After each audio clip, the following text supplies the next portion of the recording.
Bem-vindo ao nosso canal. Olá! Seja muito bem-vindo ao nosso canal. Aqui você encontra reflexões poderosas e acessíveis sobre as Escrituras, explorando cada capítulo da Bíblia com atenção e clareza.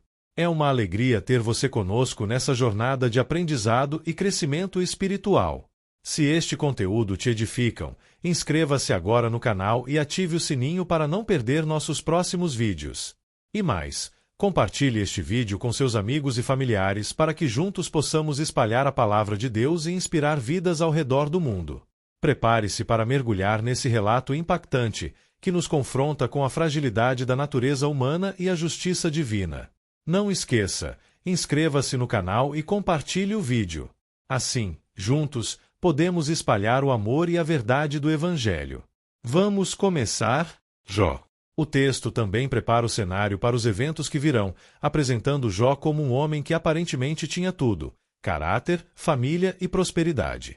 Isso torna os desafios que ele enfrentará ainda mais significativos, pois demonstram como ele se manterá fiel a Deus mesmo diante da adversidade. Em Jó 1, somos apresentados a um homem de caráter inigualável, descrito como íntegro, justo e temente a Deus. Jó vivia na terra de Uz, desfrutava de grandes riquezas e possuía uma família unida.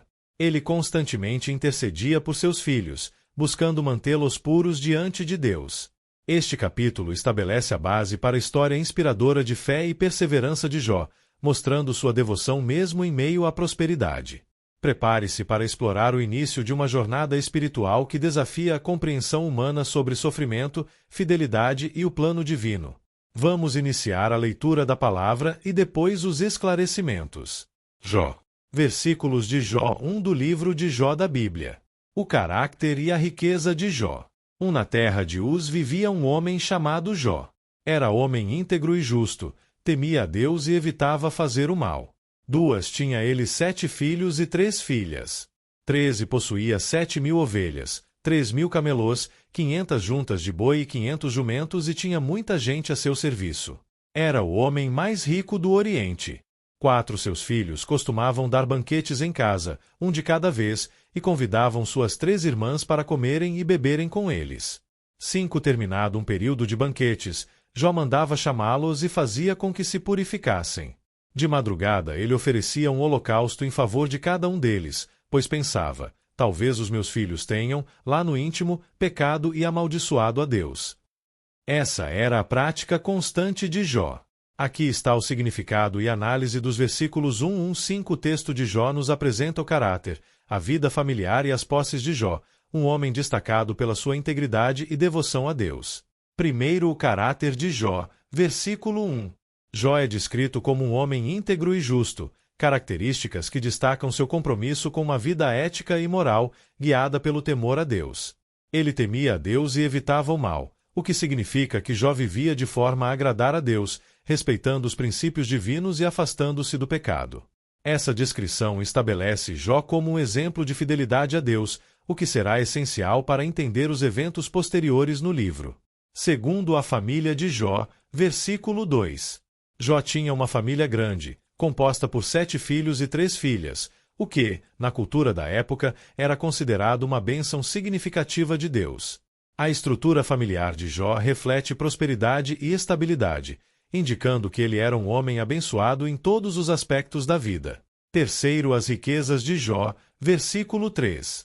Jó era extremamente rico, possuindo 7.000 ovelhas, 3.000 camelôs, 500 juntas de bois, 500 jumentos, muitos servos a seu serviço. Esses números indicam que Jó era o homem mais rico do Oriente, um título que evidencia sua posição de destaque na sociedade. Sua prosperidade é apresentada como um sinal da bênção divina, mas também será posta à prova nos capítulos seguintes. Quarto, os banquetes familiares, versículo 4. Os filhos de Jó promoviam banquetes regulares, cada um em sua casa, e sempre convidavam as irmãs. Isso demonstra um relacionamento familiar próximo e harmonioso, com celebrações frequentes que simbolizam alegria e união. Quinto, a prática espiritual de Jó, versículo 5. Após os períodos de banquetes, Jó tomava a iniciativa de purificar seus filhos, oferecendo holocaustos em favor de cada um. Ele fazia isso porque pensava: talvez os meus filhos tenham, lá no íntimo, pecado e amaldiçoado a Deus. Essa prática constante revela o nível de devoção de Jó. Ele não apenas cuidava de sua própria vida espiritual, mas também intercedia pelos seus filhos, mostrando sua preocupação com a relação deles com Deus. Significado: esses versículos mostram que Jó era um homem exemplar em caráter, riquezas e vida espiritual. Ele vivia de maneira justa, temia a Deus, tinha uma família unida e prosperava materialmente. Sua prática de interceder pelos filhos reflete seu profundo zelo espiritual e sua preocupação em manter uma vida que agradasse a Deus. Voltamos a ler. Jó é sujeito à primeira prova. 6 Certo dia os anjos vieram apresentar-se ao Senhor, e Satanás também veio com eles. 7 O Senhor disse a Satanás: De onde você veio? Satanás respondeu ao Senhor: De perambular pela terra e andar por ela. 8 Disse então o Senhor a Satanás: Reparou em meu servo Jó? Não há ninguém na terra como ele, irrepreensível, íntegro, homem que teme a Deus e evita o mal. 9 Será que Jó não tem razões para temer a Deus? Respondeu Satanás. 10 Acaso não puseste uma cerca em volta dele, da família dele e de tudo o que ele possui? Tu mesmo tens abençoado tudo o que ele faz, de modo que os seus rebanhos estão espalhados por toda a terra. 11 Mas estende a tua mão e fere tudo o que ele tem, e com certeza ele te amaldiçoará na tua face. 12 O Senhor disse a Satanás: Pois bem, tudo o que ele possui está nas suas mãos, apenas não toque nele. Então Satanás saiu da presença do Senhor. 13 Certo dia, quando os filhos e as filhas de Jó estavam num banquete, comendo e bebendo vinho na casa do irmão mais velho. 14 Um mensageiro veio dizer a Jó: Os bois estavam arando e os jumentos estavam pastando por perto.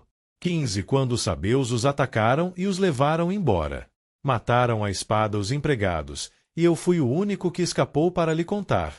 16 Enquanto ele ainda estava falando, chegou outro mensageiro e disse: Fogo de Deus caiu do céu e queimou totalmente as ovelhas e os empregados, e eu fui o único que escapou para contar a você. 17 Enquanto ele ainda estava falando, chegou outro mensageiro e disse: Vieram caldeus em 3 bandos, atacaram os camelôs e os levaram embora. Mataram à espada os empregados, e eu fui o único que escapou para contar a você. 18 Enquanto ele ainda estava falando, chegou ainda outro mensageiro e disse: Seus filhos e suas filhas estavam num banquete, comendo e bebendo vinho na casa do irmão mais velho. 19 Quando, de repente, um vento muito forte veio do deserto e atingiu os 4 cantos da casa, que desabou. Eles morreram, e eu fui o único que escapou para contar a você. 20 Ao ouvir isso, Jó levantou-se, rasgou o manto e rapou a cabeça. Então prostrou-se com o rosto em terra, em adoração. 21 E disse: Saí nu do ventre da minha mãe, e nu partirei. O Senhor o deu, o Senhor o levou, louvado seja o nome do Senhor. 22 Em tudo isso, Jó não pecou e não culpou a Deus de coisa alguma.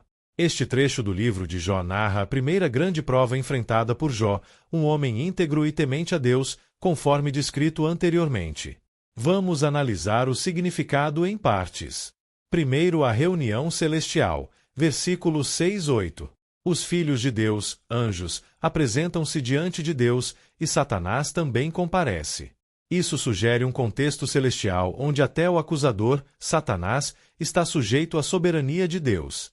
O Senhor destaca Jó como exemplo de integridade e fé, ressaltando que não havia ninguém como ele na terra. Segundo o desafio de Satanás, versículo 9-12.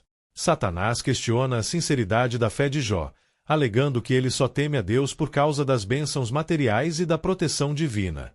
Satanás propõe que, ao retirar essas bênçãos, Jó amaldiçoaria a Deus. Deus permite que Satanás teste Jó, mas estabelece limites. Ele pode tocar nos bens e na família de Jó, mas não em sua pessoa. Isso demonstra que, mesmo nas provações, Deus mantém o controle. Terceiro, as tragédias sucessivas. Versículo 13-19. Jó enfrenta perdas devastadoras em um curto espaço de tempo. Os sabeus roubam seu gado e matam os empregados. Um fogo de Deus, provavelmente um fenômeno natural como um raio ou tempestade, destrói as ovelhas e outros empregados. Os caldeus roubam os camelôs e matam mais servos. Um vento forte faz a casa onde seus filhos estavam desabar, resultando na morte de todos eles. Esses eventos representam o auge do sofrimento humano, perda material, social e familiar. Quarta, a reação de Jó, versículo 20 e 22. Apesar de sua dor extrema, Jó não culpa a Deus. Em vez disso, ele se entrega à adoração, reconhecendo que tudo pertence a Deus e que ele tem o direito de dar e tirar. Jó diz: "O Senhor o deu, o Senhor o levou, louvado seja o nome do Senhor." Essa resposta reflete uma fé profunda e uma compreensão de que Deus é soberano sobre todas as coisas, mesmo em tempos de sofrimento. Significado: provação e fidelidade. Este capítulo explora o tema da fé genuína, que não depende de circunstâncias favoráveis. Jó permanece fiel a Deus, mesmo em meio à dor e à perda. A soberania de Deus. Mesmo diante do ataque de Satanás, Deus permanece no controle, permitindo a prova dentro de limites definidos. O mistério do sofrimento. O texto sugere que nem todo sofrimento é resultado de pecado ou falta de fé. Muitas vezes, ele tem um propósito maior que está além da compreensão humana. Este capítulo destaca a resiliência da fé e a confiança em Deus, mesmo nos momentos mais difíceis, oferecendo um exemplo inspirador de perseverança e adoração em meio às adversidades. E chegamos ao fim de mais um vídeo.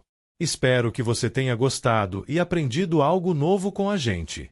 Se você curtiu o conteúdo, não esqueça de deixar o seu like e se inscrever no canal. Isso ajuda muito a gente a continuar trazendo conteúdos incríveis para você.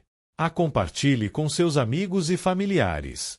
Vai que eles também se interessam e aprendem algo novo, né? Obrigado por assistir e a gente se vê no próximo vídeo. Até mais!